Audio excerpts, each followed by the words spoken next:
নমস্কার, the colour বাকেটে আপনাদের আরও একবার স্বাগত।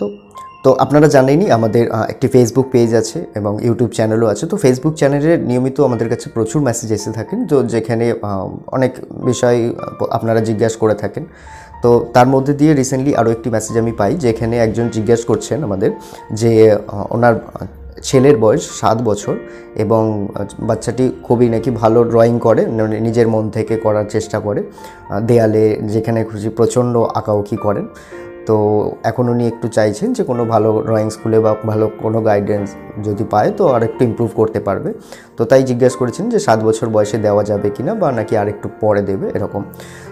আর একটি জিনিস বলেছেন যে বাচ্চাটি নাকি খুবই দুষ্টু, তো এক জায়গায় বসে থাকে না, খুব চঞ্চল।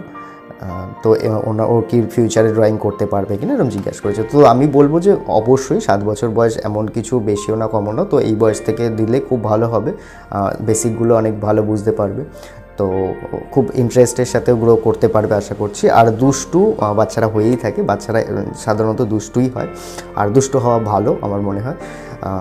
তুলনামূলকভাবে ছেলে আর মেয়েদের মধ্যে মেয়েরা একটু শান্ত হয় ছেলেদের তুলনায়, আর ছেলেরা ম্যাক্সিমাম দুষ্টুই হয়। তো দুষ্টু কোনো অসুবিধা নেই, আপনি দিতে পারেন ভালো কোনো আর্ট স্কুলে বা ভালো কোনো টিচারের কাছে বা ভালো কোনো আর্ট কোচের কাছে, যেখানে প্রপার গাইড পাবে। তো আপনি অবশ্যই দিন, আশা করছি ভালোই হবে। 7 বছর বয়স এমন কোনো ব্যাপার না। আর ভালো করে ড্রয়িং করুক, আর বাড়ি থেকে অবশ্যই সাপোর্ট করবেন যাতে আরও ভালো ড্রয়িং করতে পারে। Thank you.